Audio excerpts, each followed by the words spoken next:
La prière, c'est un vaste domaine.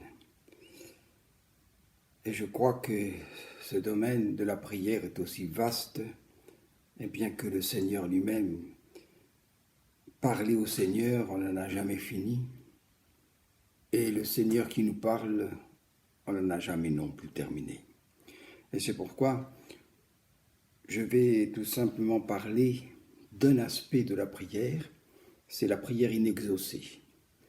La prière, eh bien, que j'appellerai la prière du ne m'en parle plus.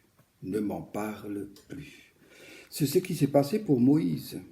Moïse est appelé par Dieu. Il est appelé pour libérer le peuple de l'esclavage qu'il subissait en Égypte.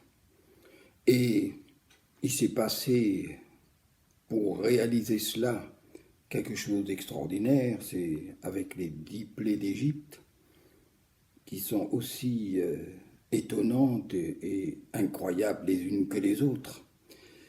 Et il y a aussi ce passage de Moïse qui lève son bâton et levant ce bâton, eh bien, il ouvre la mer Rouge afin que le peuple passe et soit libéré de la servitude qu'il avait subie en Égypte.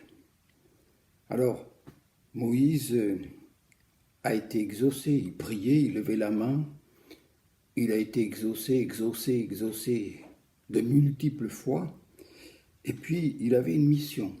Et cette mission, c'était de conduire, d'amener le peuple esclave en Égypte dans le beau pays, le pays de Canaan, qui va ensuite s'appeler le pays d'Israël. Et il avait cette mission. C'est Dieu qui lui avait donné cette mission. Et ce qui est assez étonnant, c'est que pour une affaire que nous dirions une broutille peut-être, mais ce n'est pas une broutille pour Dieu. Mais à cause de cet événement, Moïse ne pourra pas entrer, ni faire entrer le peuple qu'il a libéré avec l'aide, la puissance de Dieu, de ce fléau, de ce fardeau, de cet esclavage d'Égypte. Et il fait une prière. Il prie parce que tout homme de Dieu prie. Et il prie, et c'est seulement après la prière qu'il agit. Et alors, ce qui se passe, il le rapporte lui-même dans le livre du Deutéronome. Et au verset 23 du chapitre 3, voici ce que nous lisons. Et c'est intéressant parce qu'il s'agit là d'une prière inexaucée. D'une prière qui se termine par cette parole de Dieu qui lui dit « Ne m'en parle plus ». Et c'est instructif parce que parfois nous aussi nous prions, et nous prions avec instance, et nous avons été exaucés, nous avons été bénis, et on ne comprend pas. À un moment donné, Dieu dit « Ne m'en parle plus, ne m'en parle plus, ne prie plus de cette façon ».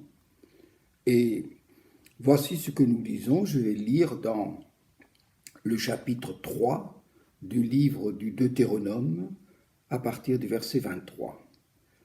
En ce temps-là, j'implorai la miséricorde de l'Éternel en disant « Seigneur, Éternel, tu as commencé à montrer à ton serviteur ta grandeur et ta main puissante, car quel Dieu y a-t-il au ciel et sur la terre qui puisse imiter tes œuvres et tes hauts faits? Laisse-moi passer, je te prie. Laisse-moi voir ce bon pays de l'autre côté du Jourdain, ces belles montagnes du Liban et le Liban. Mais l'Éternel s'irrita contre moi. À cause de vous, Et il ne m'écouta pas.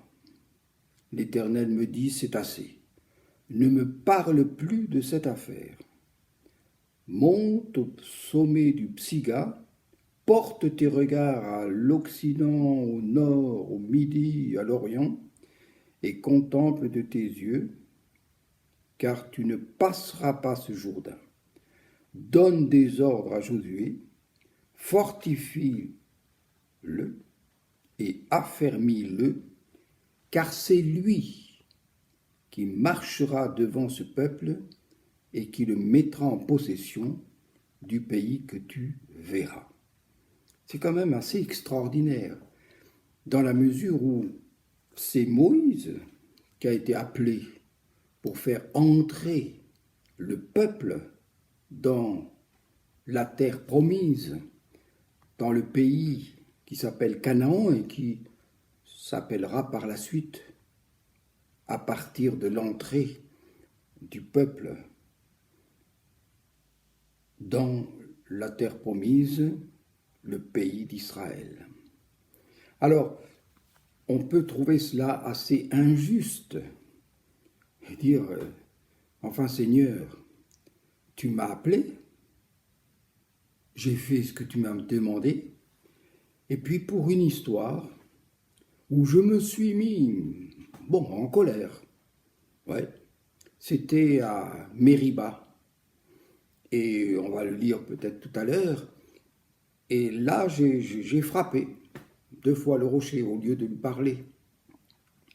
Et c'est à cause de ça que j'insiste auprès de toi, Seigneur, laisse-moi entrer dans le pays promis. Et vous l'avez entendu, Dieu s'irrita contre moi. Dieu ne veut rien entendre. Ça ne veut pas dire que Moïse est rejeté, mais il ne lui donnera pas la faveur d'entrer et de faire entrer le peuple dans le pays promis. Vous savez, ça peut nous arriver aussi. Il y a des choses que Dieu vous a peut-être demandées, et vous vous dites, mais c'est normal, c'est moi à qui il l'a demandé, et je le réaliserai avec l'aide de Dieu. Et Dieu dit non. Il y a une leçon là. Sans Dieu, Jésus résumera, sans moi, vous ne pouvez rien faire. Autrement dit, Dieu peut changer. Dieu peut changer et changer ses plans. Oui, Dieu change ses plans. Et nous devons en être conscients. Dieu change ses plans. Mais qui sommes-nous pour contester avec Dieu? De faire comme ce qui s'est passé à Massa et Mériba, où le peuple a contesté. Il a dit, mais Dieu est-il vraiment au milieu de nous, puisque nous n'avons rien à boire? Nous sommes assoiffés et nous allons mourir de soif. Et Moïse, excédé, s'est mis en colère. Et pourtant, il est dit de Moïse que c'était l'homme le plus patient de la terre. Et là, il a explosé. Faisons attention à la colère. Ne la légitimons pas, parce qu'elle n'a aucun fondement. Dieu est lent à la colère, et ceux qui le fréquentent doivent aussi être lents à la colère. Il y a toujours dans nos vies un Mériba quelque part, un Massa et un Mériba, un moment où on conteste avec Dieu. On a le droit de contester avec Dieu, de ne pas être d'accord, de ne pas comprendre. Mais attention, il y a des limites. Et là, eh bien, la limite est franchie. Et Moïse voit et verra le pays de loin, mais il n'y entrera pas, et il n'y fera pas entrer son peuple.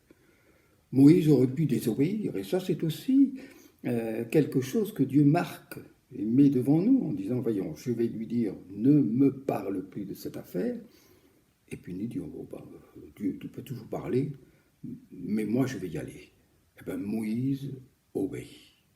Moïse se soumet à la volonté de Dieu. Il a dit, ne m'en parle pas.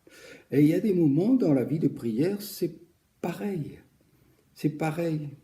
Nous sommes dans une situation où nous sommes presque en colère. Mais avons-nous le droit de nous mettre en colère après Dieu? Alors, quand Dieu dit c'est assez, ça ne veut pas dire qu'il nous rejette. Au contraire, il nous aime toujours. Il nous aime toujours, mais il peut changer ses plans. Et ce n'est pas toi, Moïse, qui va faire entrer le peuple dans le pays d'Égypte, dans le pays d'Israël, mais c'est Josué.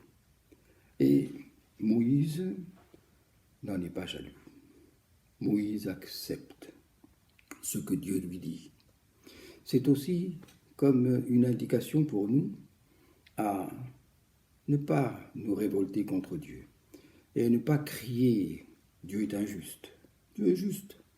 Il sait ce qu'il fait. Et du reste, il l'a peut-être gardé. De tout ce qu'il aurait pu encore voir de ce que ferait le peuple et ce qu'il allait faire au-delà du Jourdain. Mais il y a quelque chose, c'est que cette prière inexaucée, qui n'a pas empêché Moïse d'être honoré, aimé et béni par Dieu, eh bien, va se réaliser lors de la transfiguration, où Jésus, avec deux disciples, deux apôtres, va montrer ce qui se passe. C'est-à-dire qu'il y a Élie et Moïse qui sont là, sur la montagne, et ils parlent avec Jésus.